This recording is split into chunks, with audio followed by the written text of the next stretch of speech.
Bismillahirrahmanirrahim. Assalamu alaikum dear students. I am Abid Ali, Senior Subject Specialist in Physics at Duyal Public School and College Sahiwal. I welcome you all in the digital classes of Duyal Public School and College Sahiwal. Let's start our lesson. हम लोग chapter number 3 पढ़ रहे हैं, motion and force. आज हम chapter 3 के जिन topics के बारे में पढ़ेंगे, पहला टॉपिक है लीनियर मोमेंटम,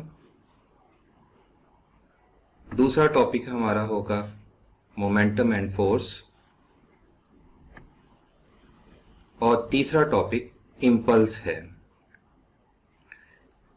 इन टॉपिक्स को पढ़ने से पहले कुछ ऐसी टर्म्स जो इन टॉपिक्स में इस्तेमाल होंगी, पहले उनको जान लें। मैस एक ऐसी फिजिकल क्वांटिटी है जो किसी सब्सटेंस में मैटर की क्वांटिटी बताती है। मैस का ताल्लुक इनर्शिया से होता है। जिस बॉडी का मैस ज्यादा होगा उसका इनर्शिया ज्यादा होगा, इसलिए कहते हैं mass is a direct measure of inertia. Next term है velocity. Displacement covered in a unit time is called velocity.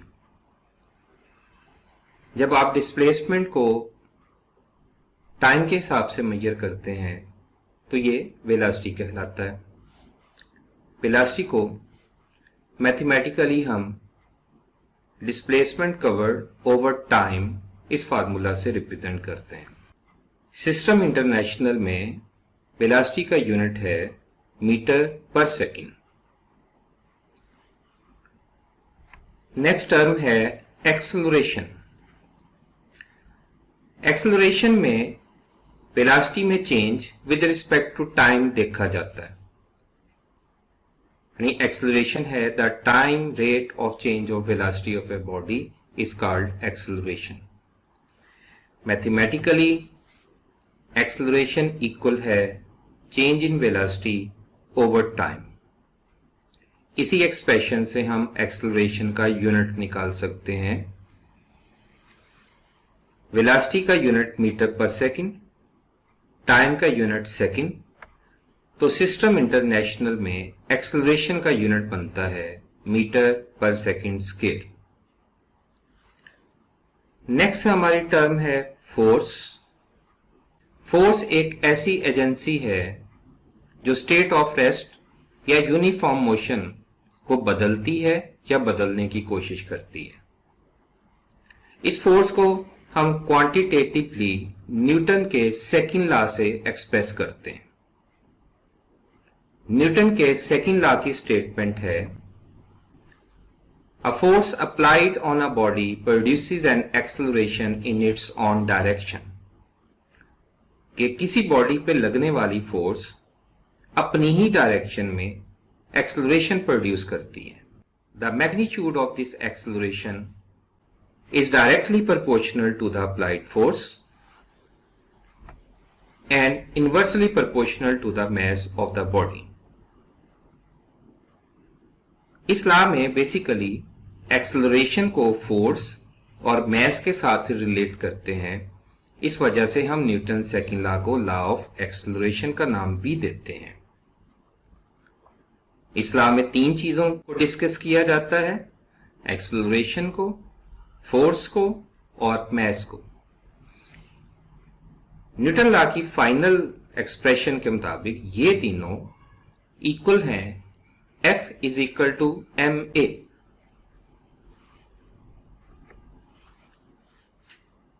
ये लॉ फोर्स को क्वांटिटेटिवली यानी क्वांटिटी की शक्ल में एक्सप्रेस करता है।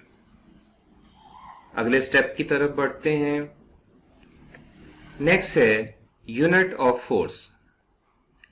The SI unit of force is Newton, जिसका सिंबल है कैपिटल N, और न्यूटन इक्वल होता है kilogram metre per second square. ये कुछ ऐसे बनता है फोर्स का यूनिट न्यूटन, मास का यूनिट होता है किलोग्राम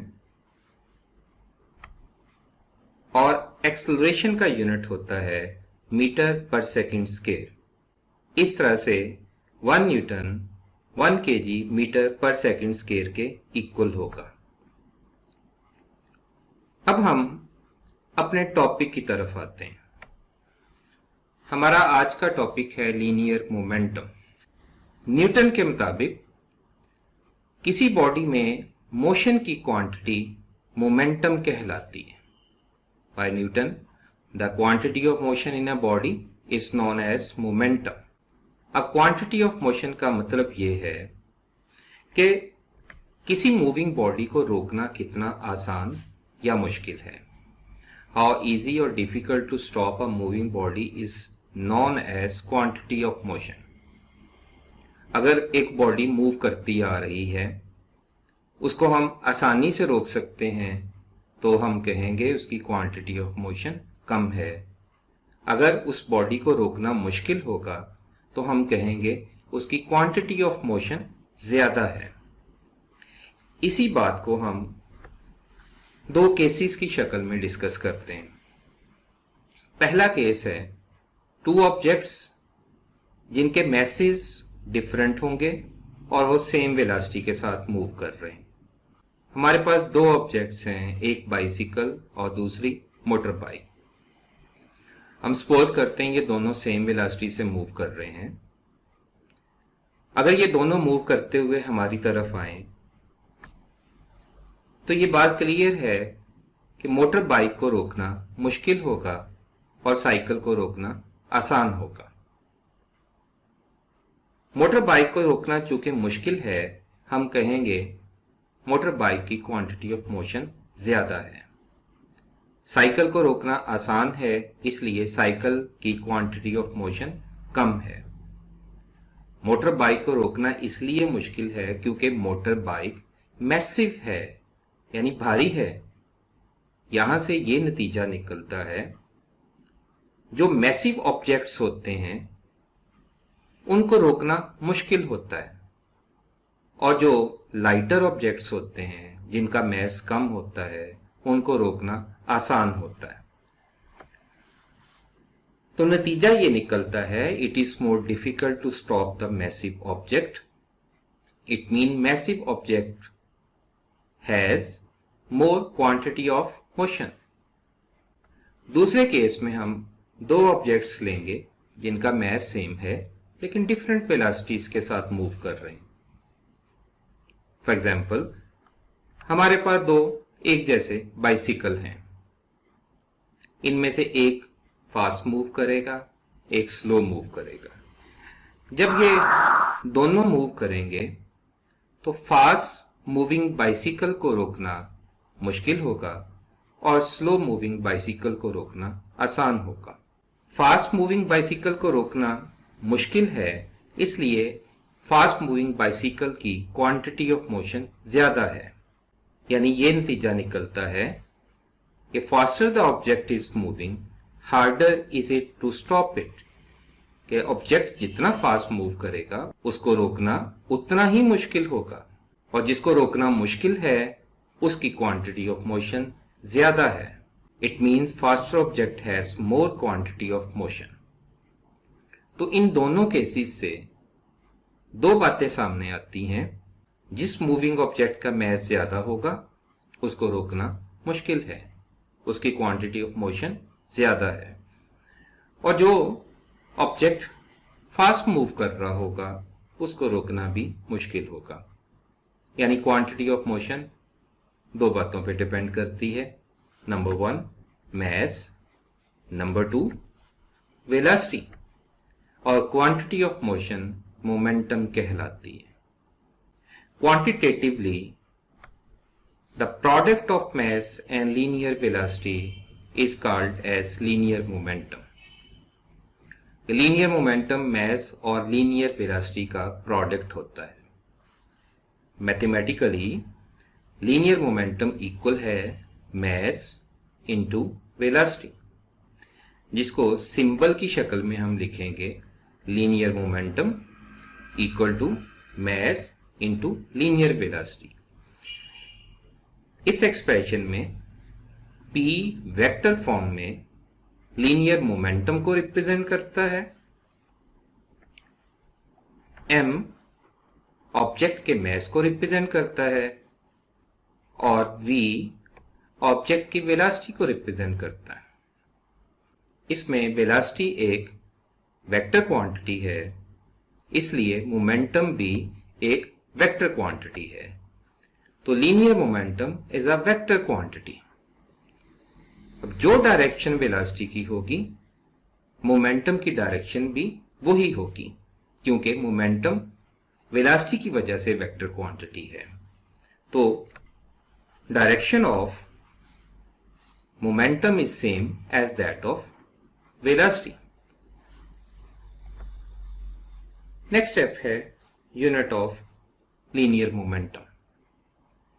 मोमेंटम में दो चीजें हैं, मास एंड वेलोसिटी।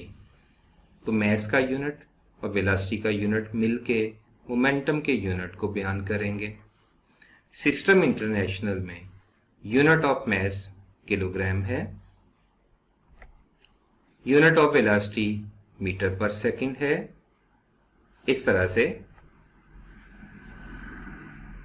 मोमेंटम का यूनिट मास और वेलोसिटी के यूनिट के प्रोडक्ट के इक्वल होगा। SI unit of mass is kilogram metre per second. इस यूनिट को एक और फॉर्म में भी एक्सप्रेस कर सकते हैं, न्यूटन सेकेंड। अब हम देखेंगे कि kilogram metre per second Newton second के इक्वल कैसे आता है। किलोग्राम मीटर पर सेकेंड लेते हैं। किलोग्राम मीटर पर सेकेंड को हम किलोग्राम मीटर ओवर सेकेंड भी लिख सकते हैं। अब इसको न्यूटन की शक्ल में लाने के लिए आप राइट साइड से सेकेंड मल्टीप्लाई कर दें और डिवाइड कर दें। हमारी नई एक्सप्रेशन कुछ ये बन जाएगी। नेक्स्ट स्टेप में सेकेंड को सेकेंड से मल्टीप्लाई करते हैं, जो मैंने हाईलाइट किया हुआ है। जब ये मल्टीप्लाई होंगे तो हमारी नेक्स्ट एक्सप्रेशन बन जाएगी kilogram metre per second square into second. इस एक्सप्रेशन में kilogram metre per second square equal है न्यूटन के। तो फाइनली हमारे पास यूनिट बन जाता है न्यूटन सेकेंड, यानी kilogram metre per second Newton second के इक्वल भी होता है।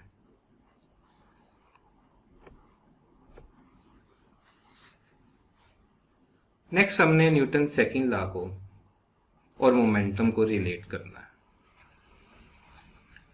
न्यूटन सेकेंड लॉ को इससे पहले हमने F is equal to ma की शक्ल में पढ़ा है। इस एक्सप्रेशन में हम फोर्स, मास और एक्सेलरेशन इन तीन क्वांटिटीज को लेते हैं। अब इसको मोमेंटम की शक्ल में एक्सप्रेस करने के लिए सपोज किया एक मास m है, इनिशियली वेलोसिटी vi के साथ मूव कर रहा है। इस मूविंग ऑब्जेक्ट पे इसी डायरेक्शन में फोर्स F लगाई गई टाइम t के लिए। जब ये फोर्स लगेगी तो ऑब्जेक्ट की वेलोसिटी vi से बढ़ के vf हो जाएगी। वेलोसिटी इसलिए बढ़ी क्योंकि फोर्स की डायरेक्शन मोशन की डायरेक्शन में है। अब कुछ डाटा यूं बन गया, इनिशियल वेलोसिटी है vi, जिस टाइम के लिए फोर्स ऑब्जेक्ट के ऊपर लगती है वो टाइम है t, और इस टाइम के बाद वेलोसिटी चेंज होके vf हो गई। अब यहां पे वेलोसिटी बदल रही है, और जब वेलोसिटी चेंज हो विद रिस्पेक्ट टू टाइम तो एक्सेलरेशन प्रोड्यूस होता है। इस एक्सेलरेशन को हम फर्स्ट इक्वेशन ऑफ मोशन से या एक्सेलरेशन की डेफिनेशन से इस तरह से एक्सप्रेस करते हैं, एक्सेलरेशन इक्वल है final velocity minus initial velocity over time. ये एक्सेलरेशन न्यूटन के सेकंड लॉ से भी एक्सप्रेस किया जा सकता है।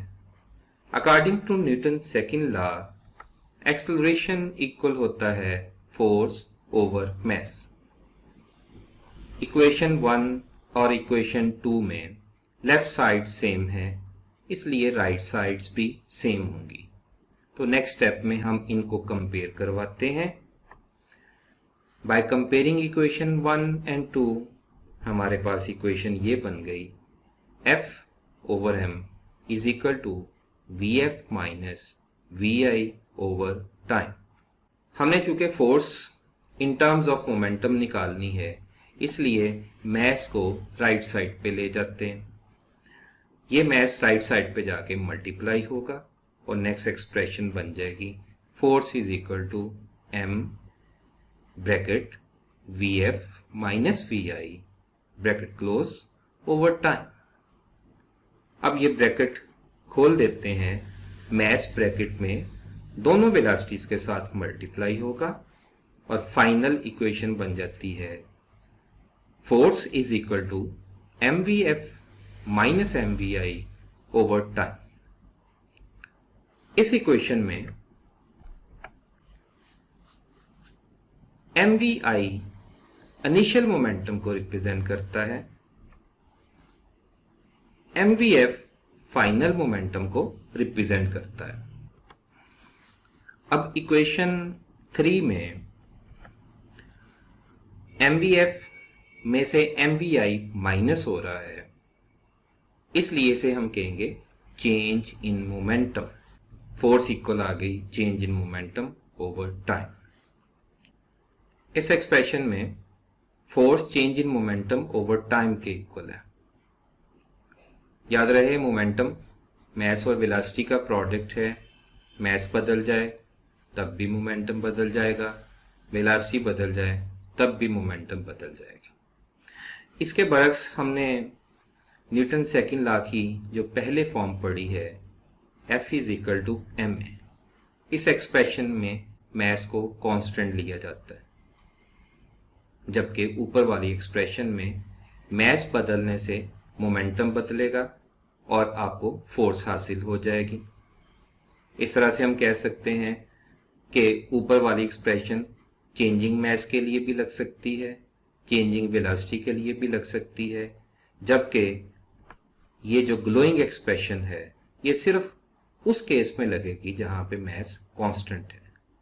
This form of Newton second law is more general than F is equal to ma because it can be applied to accelerating body when its mass is changing।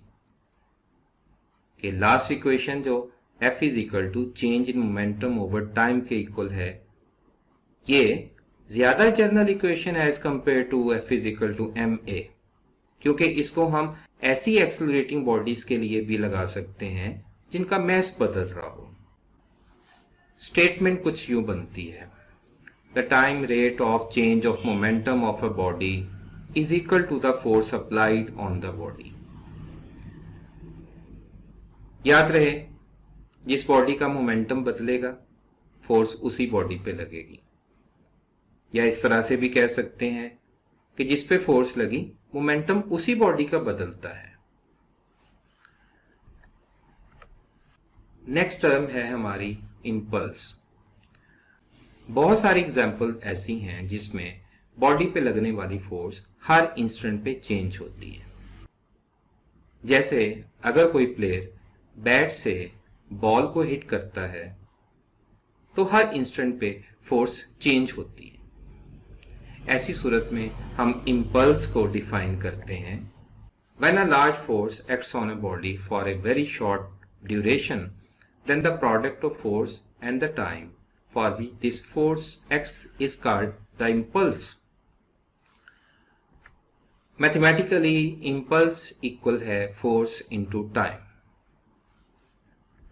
Impulse को हम capital I से represent करते हैं, force को capital F से और time को T के साथ। यहाँ पे ये जो फोर्स है ये एवरेज फोर्स है जो किसी बॉडी पे टाइम t के लिए एप्लीकेबल हो रही है, और इस एवरेज फोर्स को इम्पल्सिव फोर्स का नाम दिया जाता है। फॉर एग्जाम्पल, जब कोई दो fast moving vehicles like cars opposite direction से हेड ऑन कोलिजन करती हैं तो इम्पल्सिव फोर्स एक दूसरे पे एक्सर्ट करेंगी। हेड ऑन कोलिजन का मतलब होता है कि अगर बॉडीज कोलाइड करने के बाद उसी पाथ पे रहें, बेशक फॉरवर्ड जाएं बेशक बैकवर्ड जाएं, लेकिन उनका पाथ चेंज ना हो, तो ऐसी कोलिजन को हेड ऑन कोलिजन कहते हैं। इम्पल्स एक वेक्टर क्वांटिटी है, इसकी डायरेक्शन और यूनिट वही होता है जो लीनियर मोमेंटम का होगा। नेक्स्ट हम इम्पल्स को मोमेंटम के साथ रिलेट करते हैं। जो हमने लास्ट इक्वेशन ड्राइव की थी, F is equal to mvf minus mvi over time. अगर टाइम को लेफ्ट साइड पे ले जाएं तो ये फोर्स के साथ मल्टीप्लाई हो जाएगी और हमारे पास इक्वेशन आ जाती है mvf माइनस mvi। इस इक्वेशन में इस फोर्स और टाइम का प्रोडक्ट इम्पल्स कहलाता है, जबकि mvf फाइनल मोमेंटम कहलाता है, mvi इनिशियल मोमेंटम रिप्रेजेंट करता है, और जब फाइनल से इनिशियल माइनस करेंगे तो हमें change in momentum of the body हासिल होगा। यानी इम्पल्स चेंज इन मोमेंटम के इक्वल होता है। इम्पल्स की इस तरह से दो फॉर्म्स बनती हैं। नंबर वन, इम्पल्स प्रोडक्ट है फोर्स और टाइम का। Number two, impulse change in momentum के इक्वल होता है।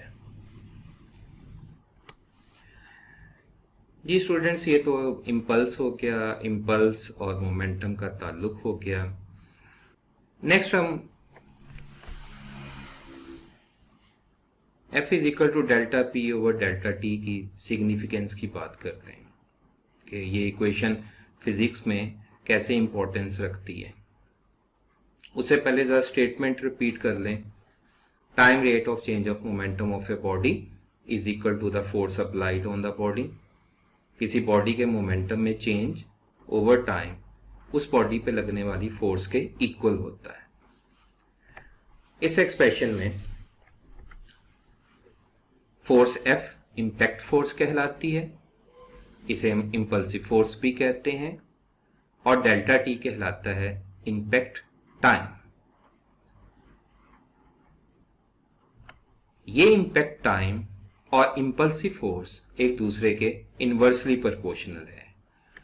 यानी इम्पैक्ट टाइम अगर ज्यादा होगा तो इम्पल्सिव फोर्स कम होगी, और अगर इम्पैक्ट टाइम कम होगा तो इम्पल्सिव फोर्स ज्यादा होगी।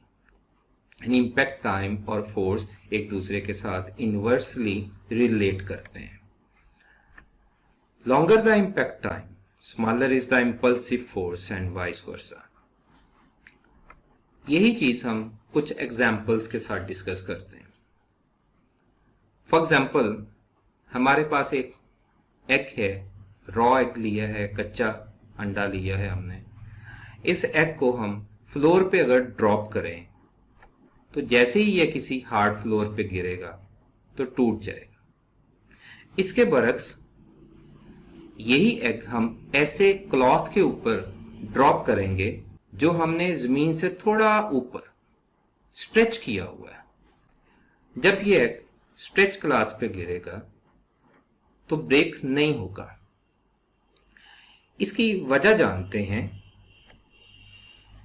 अभी हमने बात की फोर्स इक्वल है delta P over delta T, जिसमें F कहलाती इम्पैक्ट फोर्स, डेल्टा टी कहलाता है इम्पैक्ट टाइम, और ये दोनों एक दूसरे के साथ इनवर्सली रिलेट करते हैं। पहले केस में एग एक हार्ड फ्लोर पे गिरा और फौरी तौर पे रेस्ट में आ गया, यानी उसके टकराने का टाइम बहुत कम था, इस वजह से फोर्स ज्यादा, और वो फोर्स इस एग को ब्रेक कर देती है। लेस इम्पैक्ट टाइम है पहले केस में, इसलिए लार्ज इम्पल्सिव फोर्स है जिससे अंडा टूट गया। इसके बरक्स दूसरे केस में जब एग एक स्ट्रेच क्लॉथ के ऊपर गिरता है तो उसे रुकने में कुछ टाइम लगता है, यानी एग का इम्पैक्ट टाइम यहां ज्यादा है, इस वजह से फोर्स कम होगी और ये फोर्स उस एग को तोड़ती नहीं है और वो सेम इसी फॉर्म में रहता है। तो सेकंड केस में मोर इम्पैक्ट टाइम है, इंपल्सिव फोर्स कम है, जिस वजह से एग ब्रेक नहीं होता। डेली लाइफ से मजीद एग्जाम्पल देखते हैं। सपोज करें कि एक प्लेयर एक स्टोन पे हिट करता है, उसका इम्पैक्ट टाइम है 1/100 सेकेंड, और वही प्लेयर जब फुटबॉल पे हिट करेगा तो फुटबॉल निस्बतन सॉफ्ट होने की वजह से थोड़ा सा पांव पेनिट्रेट करता है और उस प्लेयर का फुटबॉल से इम्पैक्ट टाइम 1/10 सेकेंड रहा। अब फर्स्ट केस में इम्पैक्ट टाइम कम है, इस वजह से ज्यादा चोट लगेगी, जबकि सेकंड केस में इम्पैक्ट टाइम ज्यादा होने की वजह से कम चोट लगती है, कम हर्ट होगा। क्वेश्चन यहाँ पे है विच हर्ट यू, ए और बी। ऑब्वियसली ए में इम्पैक्ट टाइम कम होने की वजह से ज्यादा हर्ट होगा और फिगर बी में इम्पैक्ट टाइम ज्यादा है, इसलिए कम हर्ट होगा। एक इंटरेस्टिंग फैक्ट ये है, our hair act like a crumple zone on our skull, कि हमारे बाल जो हैं हमारे स्कल के ऊपर एक क्रम्पल जोन समझ लें कि लाइक अ हेलमेट है जो हमारे सर की प्रोटेक्शन करता है। A force of 5 Newton might be enough to fracture the naked skull। अगर स्कल नेकेड हो, उस पे बाल भी ना हो, उस पे स्किन भी ना हो, तो 5 न्यूटन फोर्स सफिशिएंट होती है स्कल को ब्रेक करने के लिए। इसके बरक्स सर पे बाल और स्किन होने की वजह से 50 न्यूटन फोर्स रिक्वायर्ड होती है। सेफ्टी हेलमेट हम सेफ्टी के लिए यूज करते हैं। सेफ्टी हेलमेट में सॉफ्ट मटेरियल फिल किया जाता है। उसका फायदा ये होता है कि अगर खुदा ना खास्ता एक्सीडेंट होता है तो सॉफ्ट मटेरियल होने की वजह से इम्पैक्ट फोर्स का इम्पैक्ट टाइम इंक्रीज कर जाता है, जिसका नतीजा ये निकलता है फोर्स रिड्यूस हो जाएगी और सीरियस इंजरी से बचा जाया जा सकता है। A motorcycle safety helmet is filled with soft material which extends the time of any collision to prevent serious injury। इसी तरह से एयर बैग सिस्टम है। अगर खुदा ना खास्ता कार किसी चीज से कोलाइड करती है या एक्सीडेंट होता है तो एयर बैग सिस्टम ओपन हो जाता है। जब एक्सीडेंट होता है तो ड्राइवर का इम्पैक्ट टाइम एयर बैग की वजह से इंक्रीज कर जाता है, जिसका नतीजा ये निकलता है इंपल्सिव फोर्स रिड्यूस हो जाएगी और इसमें भी सीरियस इंजरी से बचा जाया जा सकता है। एक और कॉमन एग्जांपल है, क्रिकेट प्लेयर जब बॉल को कैच करता है तो अपने हाथों को पीछे को मूव करता है। इसकी साइंटिफिक रीजन ये है कि हाथों को पीछे को मूव करने से इम्पैक्ट टाइम इंक्रीज कर जाता है, जिससे कम फोर्स हैंड्स पे लगेगी और चोट नहीं लगती। अब हम कुछ जनरल बातें करेंगे जिसका डायरेक्ट ताल्लुक इस टॉपिक से तो नहीं है, लेकिन ये है कि कॉन्सेप्चुअली ये चीज़ आपको पता होनी चाहिए। मोमेंटम और काइनेटिक एनर्जी का एक दूसरे से रिलेशन क्या है। Kinetic energy due to motion in a body is known as kinetic energy. Kinetic energy यहाँ मैं इसलिए डिस्कस कर रहा हूँ क्योंकि आप लोग 9th में पढ़ के आए। काइनेटिक एनर्जी का फार्मूला होता है हाफ mv²। इस काइनेटिक एनर्जी को हम मोमेंटम के साथ रिलेट करते हैं। उसके लिए काइनेटिक एनर्जी का फार्मूला हाफ mv² लेते हैं। नेक्स्ट राइट साइड पे हम m से मल्टीप्लाई करेंगे और m से ही डिवाइड करेंगे। इस तरह से काइनेटिक एनर्जी आ गई half mv² into m over m।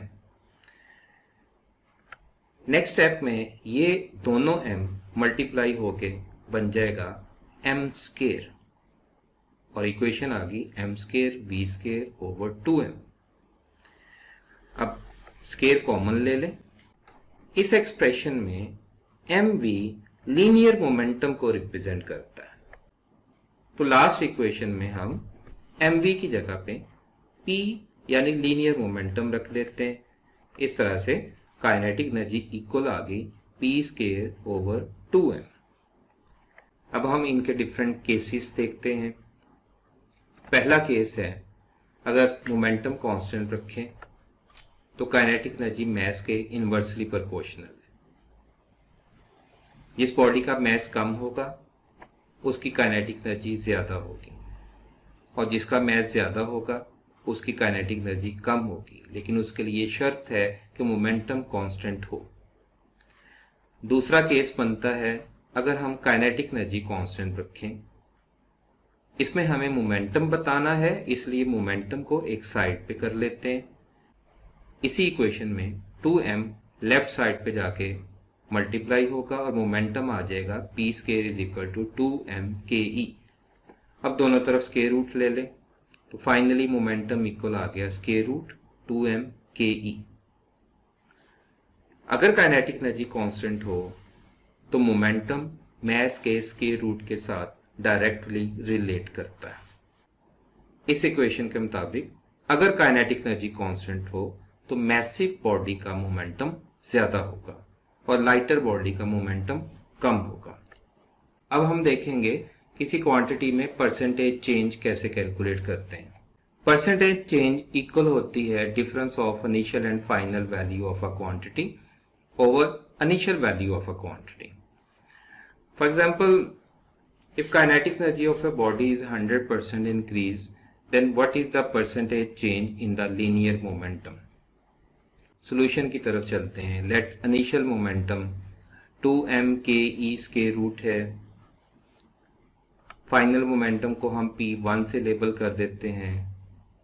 2mke इसको भी 1 से लेबल कर दिया।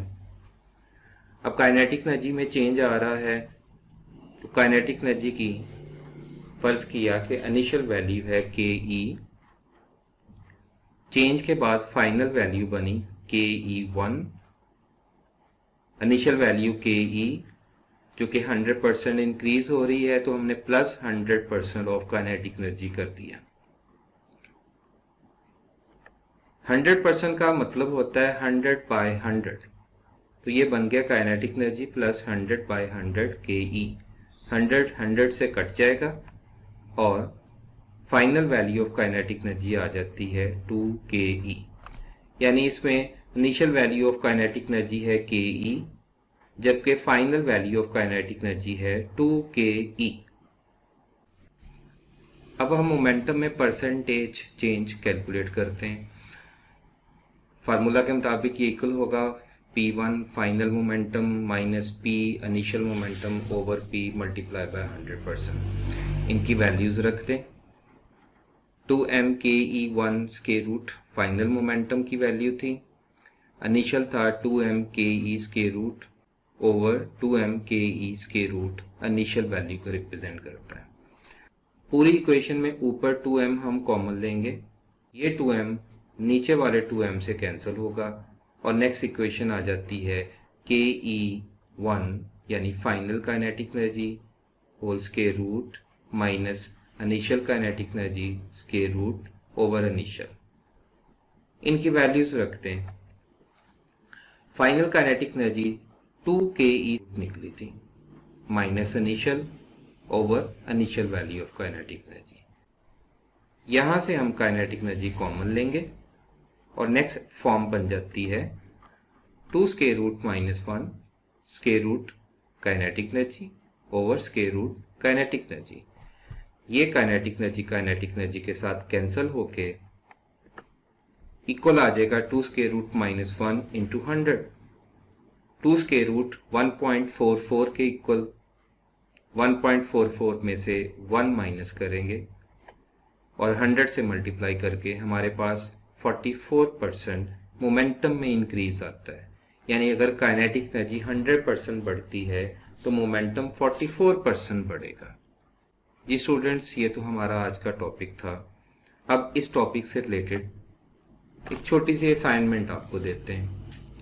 पहला क्वेश्चन है हमारा, does a moving object have impulse. Second one एक न्यूमेरिकल की फॉर्म में है जिसे आप F is equal to delta P over delta T equation की बेस पे सॉल्व करेंगे। थर्ड है, if kinetic energy of a body is k and its momentum is increased by 50%, then आपने मालूम करना है कि काइनेटिक एनर्जी की फाइनल वैल्यू क्या होगी, काइनेटिक एनर्जी में चेंज कितना आएगा, काइनेटिक एनर्जी में परसेंटेज चेंज कितना होगा। जी स्टूडेंट्स, ये तो हमारा आज का टॉपिक था। उम्मीद है कि आप लोगों को समझ आई होगी। अल्लाह आपका निगहबान हो। अल्लाह हाफिज़।